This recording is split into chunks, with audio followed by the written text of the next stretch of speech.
In this video, we will show you how to replace your power steering rack bellow boot on this GMC Acadia. This will be located behind your front wheel. Let's get into it. Okay friend, let's get started on our job. The first thing we have to do is safely raise and support the front of the vehicle so the wheel's off the ground.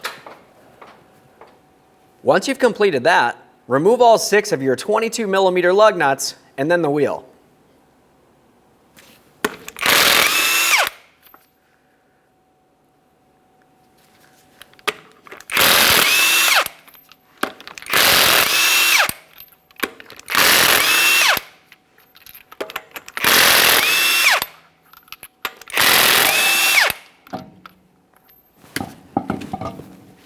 Now that we have the wheel off, we have a clear view of our outer tie rod end and our inner tie rod end.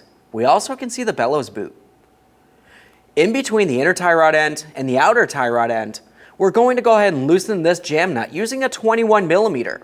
We'll turn this clockwise, breaking it free from the outer tie rod end. You can use some long pliers for this or a 21mm wrench. If you have a hard time breaking it free, continue on with a rubber mallet, give it a light tap.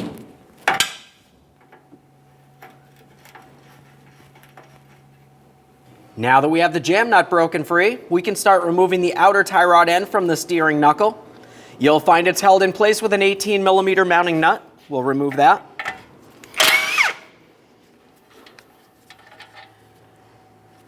Once you have that removed, a quick inspection, we're going to start it back on a couple threads. To separate the outer tie rod end from the steering knuckle at this point, we're going to lightly tap on the steering knuckle with a hammer, causing vibration. This should want to break free for us.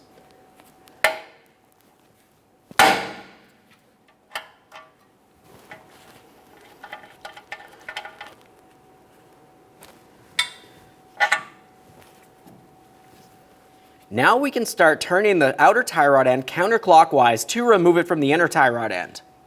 When doing this, you want to count the amount of turns it takes to remove it, and typically it's a good idea to take note of that number. 1, 2, and so on.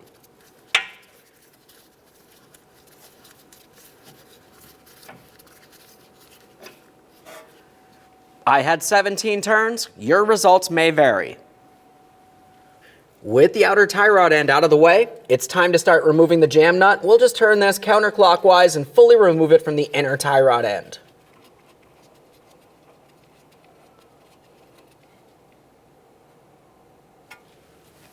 With the jam nut out of place, we'll start focusing on removing the bellows boot from the power steering rack. This is held in place with 2 clamps. The outer clamp is a squeezable clamp, and it's typically reusable. Of course, you do want to give it a thorough inspection and replace it if necessary. Just going to use some long nose pliers. You can use pretty much anything that'll squeeze this. As I mentioned, a quick inspection.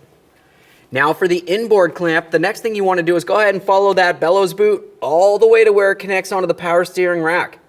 Commonly, you're going to find a portion of that clamp that's just large enough that you can grab hold of it with the tip of a pry bar, and we're going to tap on the other end of a pry bar, breaking this free. This is a single time use clamp. Go ahead and replace it with a new clamp or even a wire tie if necessary.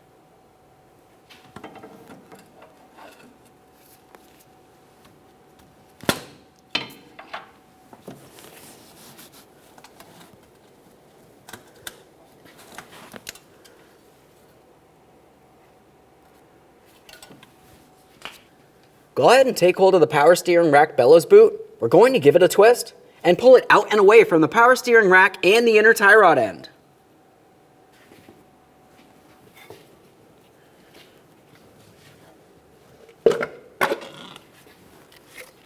There it is, friend.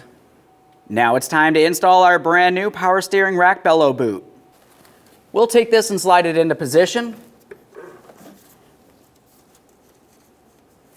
Continue on all the way at the power steering rack. We're going to continue on by sliding this on. Make sure it's properly positioned and hold it there with a clamp.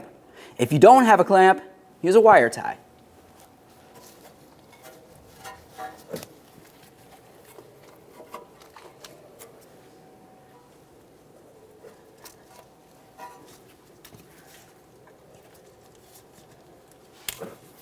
Start getting this clamp in position.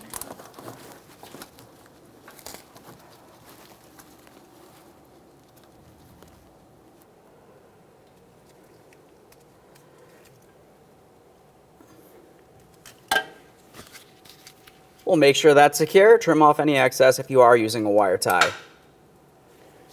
Now it's time for the outer clamp. We're going to move this so we can see the small groove on the inner tie rod end. Install your clamp or wire tie if necessary.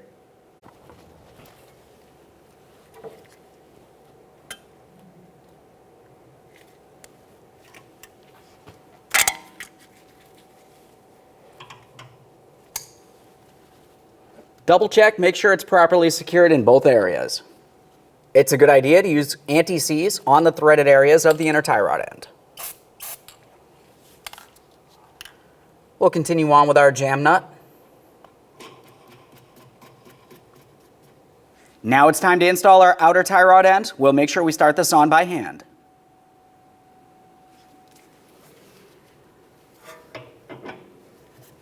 When installing the outer tie rod end, we want to make sure that we install it the same amount of turns that I took to remove it.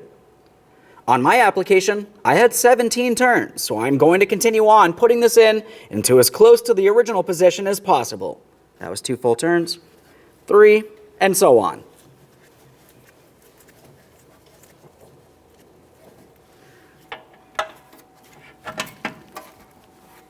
Slide that into the steering knuckle. We'll continue on with the tie rod end nut. Start it on, snug it up. The torque for this is 26 foot-pounds and an additional 90 degrees, which is essentially a quarter turn.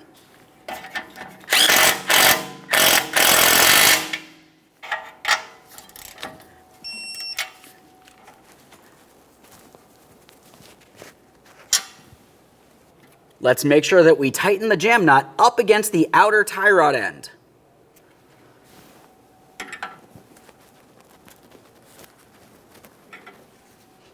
One last quick inspection in this area, and we can reinstall our wheel.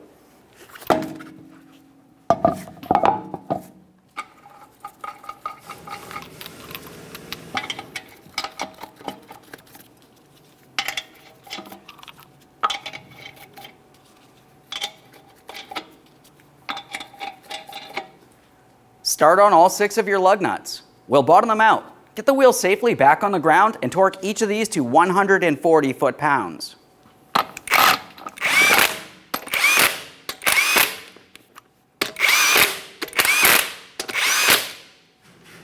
With the wheel back on the ground, we'll be torquing these in a crisscross manner.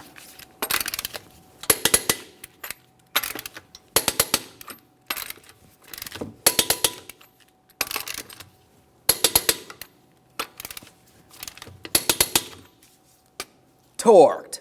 Okay, friend, we've got our vehicle back together. At this point, go ahead and take it for a road test, listen for funny noises, and get yourself safely down to your local alignment shop. Thanks for watching. When only the best will do, demand TRQ. The only company that lets you view before you do. TRQ is committed to offering the highest quality aftermarket auto parts that are engineered for peace of mind. Thanks for using and viewing with TRQ.